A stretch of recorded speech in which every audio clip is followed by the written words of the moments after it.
We've been renewing, replacing all the suspension and rear end on this Mercedes SL, and disaster has struck, or at least a potential disaster.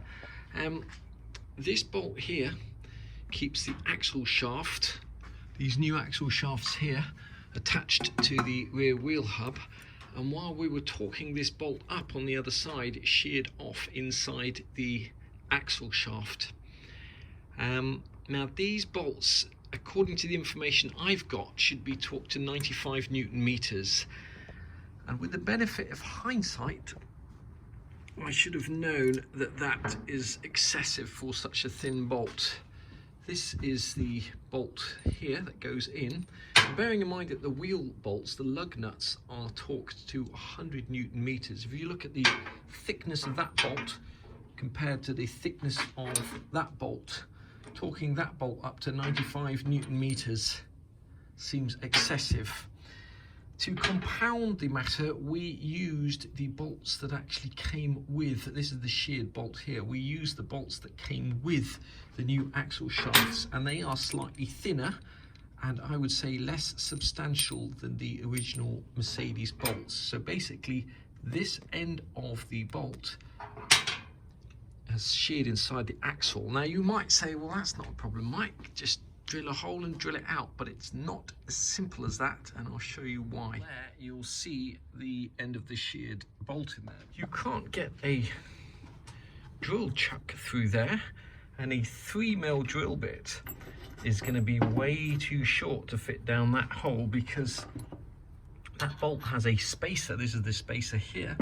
If you look at the length of a 3 or 4mm drill bit, it's shorter than the spacer. So to drill a pilot hole into that bolt and to start drilling it out, the first thing we're going to need is one of two things. We're going to need extra long drill bits, or we're going to need a specialist mini chuck that fits down that hole. So the first thing we're going to try is getting an extra long 3mm or 3.5mm drill bit. They're not cheap. Seeing if we can drill a pilot hole, and then using some bolt extractors. Now if that, of course, that is not rusted in there. These are all new bolts and new fittings, so I would never ever use bolt extractors if I just sheared off a rusted bolt or something like that, because I've made that mistake before and ended up snapping the bolt extractor. So we're going to try a few different methods. Ideally what you'd want to do is get a reverse or left-hand drill down there and drill a left-handed hole, and as you're doing that, 9 times out of 10 that broken off bit of bolt would actually come out. But unfortunately they don't make left-hand drill bits long enough to fit down there. So if plan A doesn't work, what I'll do is I'll get a mini chuck that will fit down there, fit on the end of the drill, fit down there, and just get some reverse drill bits and see if I can do it that way. But let's try drilling a pilot hole and see if we can get that out with a bolt extractor. Now this is the bit of the bolt that snapped off that came out, and before I start spending money on expensive drill bits or anything like that, I'm going to drill a test hole. But before we drill a hole in there, I'm going to use a punch to see if my punch will actually mark that.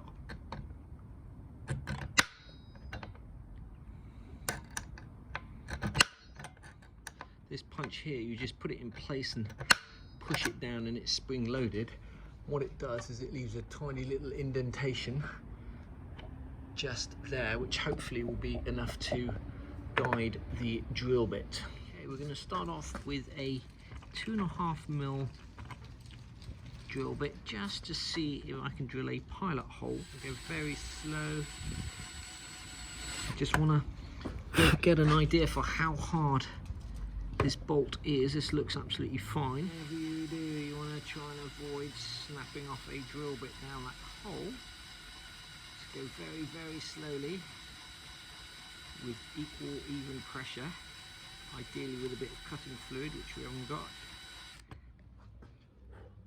Okay, so I can see that it's not going to be a major drama to drill into that bolt. Okay, having bought a set of long drill bits, we've run into a problem, and that is that these long drill bits, despite the fact that they say they're for drilling through iron and steel, etc., are absolutely useless. They're just not sharp enough to cut into this bolt here. So what we're going to do is we're going to use the drill bits that we know do work and that do cut into that bolt, and we're going to make an extension. I've just used a bench drill to drill a hole down the center of that bolt, and basically what we did first was drilled a hole in there and screwed this bolt in to make sure it's perfectly perpendicular, and then we used this bench drill just to get the 3mm hole exactly central to that bolt. And what we're going to do now is we're going to glue, using a bit of JB Weld, that 3mm bit into that bolt and extend the length of it so that we can use that to drill out our snapped off bolt. I'm just going to mix a little bit of JB Weld together. We're just going to glue that in there overnight and see if that solves our problem. Okay, the first thing we've done is we've used our punch to make a slight indentation in that snapped off bolt. Unfortunately, it's not quite central, but it's very difficult to line things up down a blind hole. So now we're going to try using one of our long drill bits and see if we can start drilling a pilot hole. Okay, it transpires that if you drop this control arm all the way down with these new axle shafts, I can actually push them back far enough without having to take the shocks or the springs out and get that axle shaft out, which means it's far easier to drill a pilot hole in there and use the easy out.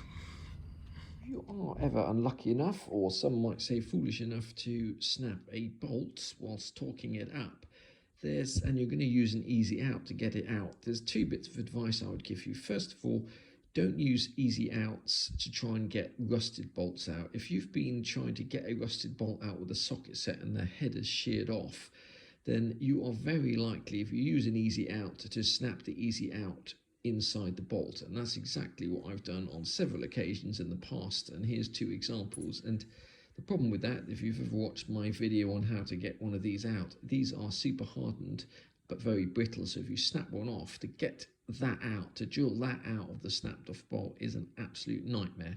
So these are fine for getting out bolts, new bolts in holes that have sheared, like for example in the example that we've just done. And there's basically two types of these easy out. There's these fluted types here.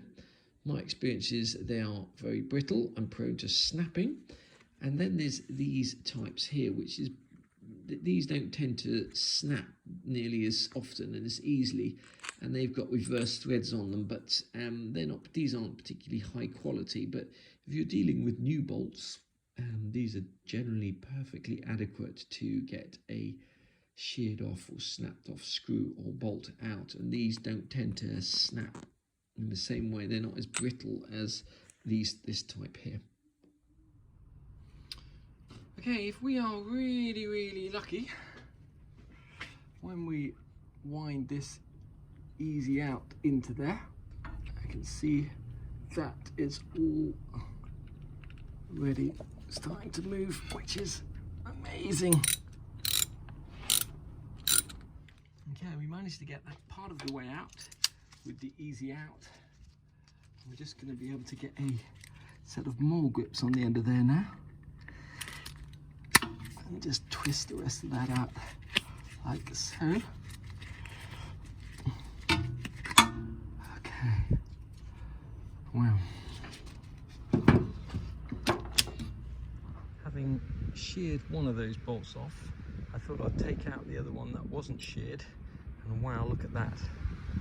You can see that that bolt is deformed, possibly because it's been over torqued and the metal is twisted. But can you see how it goes in there? This is the original bolt, so I'm really glad I checked that. That bolt will be putting in the bin, and we'll be switching back to the original bolts, which, as I mentioned, they kind of have a thicker shaft, although the thread is the same. I would say we've been lucky on this occasion for several reasons. One, we happen to have a spare thrust washer that came with the bearing kit that we never used, and two, the old bolts from the old axle shafts, although the shafts themselves look thicker, actually fit in those threads, so we can just put the new bolt back in there. And one thing we've learned is not to try and torque that up to 95 Newton meters. We'll leave it tight, but not over tight. On this occasion, we didn't actually need to use the extended drill bit that we made, but it occurs to me that if you ever want to extend the length of a reversible drill bit, which tend to only come in certain lengths, this is an easy way to do it, an effective way to do it, so that if you did snap off a bolt in a really inaccessible hole that was difficult to get to with a chuck, etc., this could be one way of actually getting out the snap bolt, just gluing in a reverse drill bit into a bolt in which you've pre-drilled a hole. Okay, we've got the wheels back on the car, done the brakes. I think you'll agree that looks a whole lot better than it did before. All we have to do now is just double check all the torque settings on the suspension components, put the exhaust back on, put the interior of the car back together, and that is job done.